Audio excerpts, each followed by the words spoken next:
Believe करते हैं। और फिर हमारे जो हिंदू स्क्रिप्चर्स हैं वो भी सब इस बात को बताते हैं हाँ, कि वो तो हमारी मैं पुरानी एग्री करता हूँ। रस्में अगर मैं है हिंदू ना। स्क्रिप्चर्स की बात करूँ, तो रिलीजियसली बात करूँ, तो डेफिनेटली तो देयर इज अ इसलिए सोल। इसलिए मैंने भी इस चीज़ पर जब यकीन करना शुरू किया और लोगों को और ज़्यादा हम्म। इस तरीके से हील करना शुरू किया, तो हमारे पास जब बार बार सक्सेस स्टोरीज आती रही, हम्म। तो इस बात पर आज मैं पक्का यकीन करती हूँ कि हाँ, हमारी पास्ट लाइफ्स होती हैं और उनका इम्पैक्ट होता है। जैसे एक बहुत ही इस केस के बारे में मैं कई सारे और भी पॉडकास्ट में बता चुकी हूँ कि एक हम्म। लेडी थी, तो उनका बेटा जवान बच्चा, डेथ हो गई थी। अब किसी का 16-17 साल का बच्चा चला गया, तो आप ये सोचिए ना उस माँ पे क्या बीतेगी। वो बहुत सीवियर डिप्रेशन में चले गई और उनको जवाब नहीं मिल रहा था, मेरे साथ ऐसा क्यों हुआ, मैंने ऐसा कौन सा पाप किया था। हम्म। अच्छे खासे घर से थी, कुछ ऐसा था नहीं कि किसी का बुरा किया हो। जवाब नहीं मिल रहा था और उन्होंने कहा था जब तक कि इस बात का जवाब नहीं मिलेगा, मैं ठीक नहीं हो सकती, मैं एक्सेप्ट नहीं कर सकती। तो उन्हें बहुत जगह दिखाया उनके हस्बैंड ने, लेकिन कहीं नहीं हो रहा था। तो कहीं से सुनकर आए कि ऐसे ऐसे मैडम के पास दिखा लो, तो मेरे पास है। तो जब उनकी भी मैंने पूरा हिस्ट्री ली, पूरा समझा, फिर मैंने उनके हस्बैंड को बोला देखो आप विश्वास करते हो तो आप करा सकते हो, क्योंकि जब किसी और चीज़ से नहीं ठीक हो रही है तो एक ही लास्ट वो बचा है, करवा लो आप। जब आपने इतना ट्राई किया है तो क्या पता हो ही जाए। तो उन्होंने बोला मैडम आपको जो करना है आप कर दो, ये ठीक हो जाए, बस यही सही है। एक्सेप्ट ही नहीं कर पा रही, इतने टाइम हो गया है बेटे को मरे हुए। हम्म। तो जब हम उनको पास्ट लाइफ रिग्रेशन थेरेपी में लेकर गए तो पता चला कि वो जो उनका बेटा था, वो पिछली लाइफ में जो ये लेडी थी, उन्होंने ना किसी दूसरे का एक्स्ट्रा मैरिटल अफेयर से लाइफ ख़राब करी थी और उस औरत ने सुसाइड करा था और उसको बोला था कि अगले जन्म में तेरे पेट पड़कर मैं बदले लूँगी। ओह। पेट पड़ के बदले लेने का मतलब है कि तेरे ही कोख से पैदा होंगी और बदला लूँगी तुझसे। तो एक औरत का जवान बच्चा चला, इससे बड़ा उसे और क्या धक्का है, बदला हो सकता है उससे। तो ये स्टोरीज़ ना स्टार्टिंग में हमारे लिए भी बहुत बिलीव करना बहुत मुश्किल था। हम्म।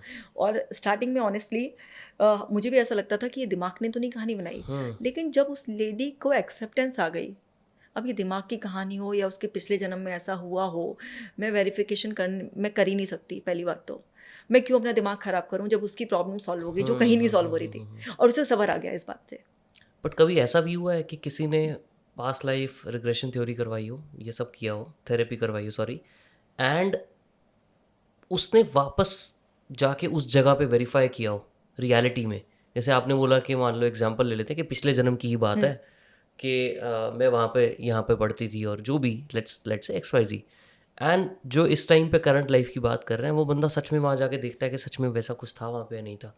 ऐसा कभी हुआ है? ओके, देखिए मेरे साथ अभी तक ऐसा कोई एक्सपीरियंस नहीं हुआ कि कोई इमीडिएट लाइफ में अभी कोई 10-20-50 साल पहले की कोई ऐसा बात आई हो अच्छा। और किसी ने जाकर वेरीफाई किया हो। हम्म। ऐसा कोई केस अभी मेरे सामने मेरी प्रैक्टिस में नहीं आया। हो अच्छा। सकता है किसी और की प्रैक्टिस में आया हो, हाँ। क्योंकि अगर किसी भी इंसान को कोई वेरीफाई करना होगा, ठीक है ना, कुछ भी ऐसी चीज़ें, तो उसकी बहुत ही ज़्यादा इमीडिएट लाइफ होनी हाँ चाहिए। बिल्कुल।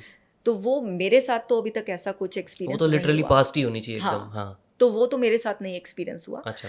एक एक्सपीरियंस ऐसा ज़रूर हुआ था कि मेरे पास एक लेडी आई। उनको ना जब भी वो अपने हस्बैंड के साथ सेक्सुअल रिलेशनशिप में होती थी तो उनको कभी भी ऑर्गाज्म फील नहीं होता था। हम्म।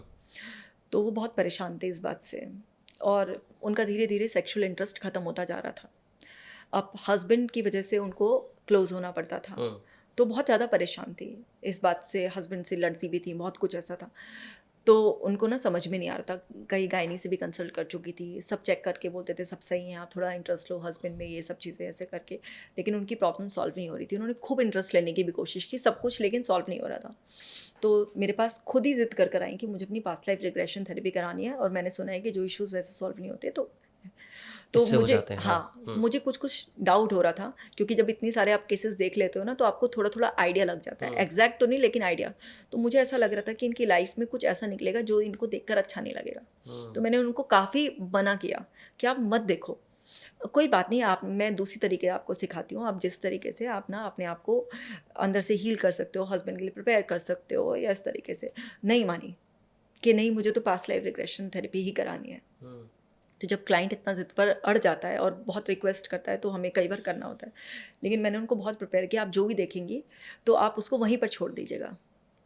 तो जब हम उनको पास्ट लाइफ रिग्रेशन उसमें लेकर गए तो उन्होंने देखा कि वो पहले उसमें एक तवायफ थी और आदमी उनके पास आते थे और अपना काम निकालते थे और उनको ऐसी आदत हुआ छोड़कर चले जाते थे।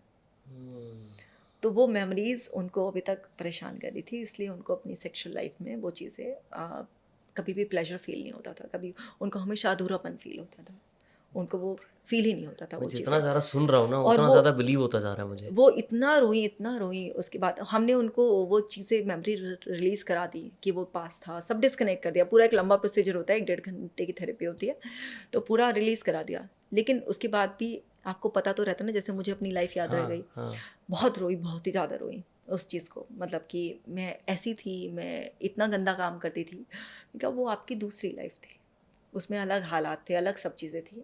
आप उस चीज़ को आप छोड़ो, मैं इसीलिए आपको मना कर रही थी। लेकिन उसके बाद उनको एक रीज़न मिल गया, उनको समझ में आ गया, और फिर उसके बाद हमने उनके कई सारे काउंसलिंग सेशंस किए, जिसमें उनको उस चीज़ से कम्प्लीटली डिस्कनेक्ट करके टोटल एक्सेप्टेंस कराए कि वो एक लाइफ अलग थी, ये लाइफ अलग है। अब आपको समझ में आ गया है वो सब चीज़ें से कि आपको क्यों नहीं फील हो रहा था, और आपने उस चीज़ को रिलीज़ कर दिया है। अब आप अपने आप को फ्रेशली प्रिपेयर करो, और इस बार आप जब अपने हस्बैंड को, कि वो आपके हस्बैंड है, वो आपसे प्यार करते हैं, वो आप उस वाले लाइफ में नहीं हो, या आपका कोई प्रोफेशनल वे में नहीं कर रहे हो आप, ये तो आप अपने हस्बैंड से प्यार, क्लोजनेस की वजह से उनके साथ रहते हो। तो वो सब चीज़ें काउंसलिंग से भी हमने उनको रिपीटेडली समझाया, रीइंफोर्समेंट करा, तो धीरे धीरे धीरे धीरे वो चीज़ जो हमने थेरेपी में सेटल की थी, वो उसको कॉन्शियस लेवल पर भी पकड़ लिया गया। और फिर धीरे धीरे वो उस चीज़ को समझते हुए जब अपने हस्बैंड के क्लोज होती थी, अब वो अच्छा फील करने लगी। हस्बैंड वही थे, वही टच था, वही सब कुछ था, लेकिन अब उनको वो फीलिंग आ गई। तो ये थेरेपी मैजिकली ऐसे काम करती है, तो हमें मजबूर होना पड़ता है इस चीज़ पे यकीन करने के लिए। जैसे मेरा खुद का इशू रिजॉल्व हो गया, मैं ट्रिगर नहीं होती अब। अगर कोई कहता भी है तो भैया तुम्हें लग रहा होगा, ठीक है, लड़कियां नहीं कर सकती, तुम्हारी प्रॉब्लम है, हमें जो करना होगा हम कर दिखा देंगे। लेकिन पहले अगर होता, बहस छिड़ जाती, गुस्सा आ जाता, और वो गुस्सा भी नेक्स्ट लेवल का ही पहुंच जाता था कि मतलब बिल्कुल ही नेक्स्ट लेवल का। तो ऐसा होता था। तो मेरा खुद का इशू रिजॉल्व हो गया, और मैंने इतनी सारी स्टोरीज अभी आपके साथ चंद ही शेयर की हैं। तो इसलिए मेरा पक्का विश्वास बन गया